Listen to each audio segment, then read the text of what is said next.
মোটামুটি খালি মাঠে গোল দিতে সবাই পারে। একটু প্রেক্ষাপটটা পেছন থেকে যাই। আগে আওয়াজ ছিল যে বেগম খালেদা জিয়া তিনি গ্রেপ্তার হবেন। তো যেদিন তিনি গ্রেপ্তার হলেন, সারা বাংলাদেশের মানুষ ভাবল বিএনপির নেতাকর্মীরা রাজপথে নাইমা আউলাই ফেলবে। জামাতের যারা ঊর্ধ্বতন নেতারা ছিলেন তাদের যখন ফাঁসি হইল, তখনও মানুষ মনে করলো রাজপথ উল্টায় ফেলবে জামাত। কিন্তু তখনকার প্রেক্ষাপট পরিস্থিতিতে কোনো কিছুই ঘটল না। সবাই যার যার মতন ইয়ানাফসি অবস্থানে রইলেন। বেগম খালেদা জিয়া কারাগারে চলে গেলেন, জামাতের নেতারা ফাঁসিতে ঝুলে গেলেন। আইনের মাধ্যমে সব কিছু করা হয়েছে। তো গতকালকে যা ঘটছে, কেউ কেউ বলছেন যে এত আওয়ামী লীগের নেতাকর্মী দেখা গেল 6 মাস আগেও রাজপথ ভর্তি খালি আওয়ামী লীগ আর আওয়ামী লীগ। তো গতকালকে তো এটা পূর্ব নির্ধারিত একটা ঘোষণা ছিল, কেন আওয়ামী লীগের নেতাকর্মীরা মাঠে নামল না? ওই যে ভাই ইয়ানাফসি, যখন আপনি ক্ষমতায় আছেন, আপনার কাছে সুবিধা আছে, আপনার জন্য, আপনার দলের জন্য দেখবেন ফানা ফানা মুজিব কোট, জিয়া কোট, টুপি, পাঞ্জাবি, যার যার দল অনুযায়ী মার্কা, দাড়িপাল্লা, মানে যার আছে যেটা আছে আর কি, এগুলো নিয়ে ঝাঁপাই পড়ে কে কার থেকে বড়, মানে কি বলো যে দল প্রেমিক, এটা প্রমাণের চেষ্টা চলে। কিন্তু সিচুয়েশন খারাপ হইলে একজনকে খুঁজা পাওয়া যায় না। আজকে দেখেন মাঠে কত ছাত্র দল, কত ছাত্র শিবির, হ্যাঁ, কিন্তু ছাত্রলীগ নাই, আওয়ামী লীগ নাই, যুবলীগ নাই, কারণ সিচুয়েশনটা তাদের পক্ষে না। গতকালকের এই ঘটনার পেছনে কেউ কেউ বলছেন যে গতকালকের এই ঘটনার পেছনে মূল কারণ হচ্ছেন শেখ হাসিনা নিজে। কেন শেখ হাসিনা নিজে? সারাদিন এই প্ল্যানটা ছিল না বা এরকম আওয়াজ ছিল না। হঠাৎ করে যখন আওয়ামী লীগের অফিসিয়াল পেজ থেকে ঘোষণা এলো যে ছাত্রদের উদ্দেশ্যে তিনি একটা বক্তব্য দিবেন,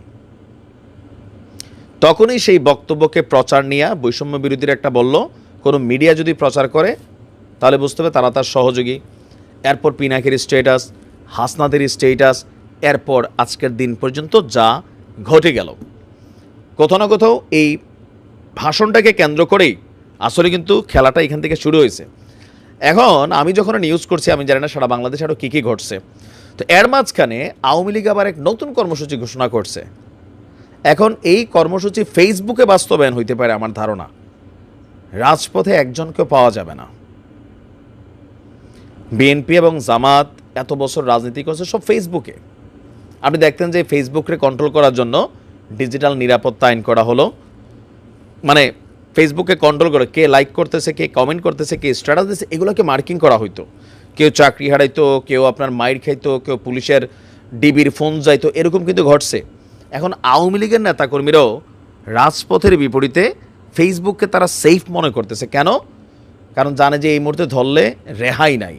তো যাই হোক, কী কর্মসূচি ঘোষণা করছে, যে 32-এ যেই ঘটনা ঘটছে, ধানমন্ডি 32 সারা বাংলাদেশে আওয়ামী লীগের নেতাকর্মীদের উপর, মানে তাদের বাড়িঘরের উপর যে ঘটনা ঘটছে, এগুলোর আপনার মানে হামলার প্রতিবাদে দেশব্যাপী লাগাতার প্রতিবাদ এবং বিক্ষোভ মিছিলের ডাক দিয়েছেন।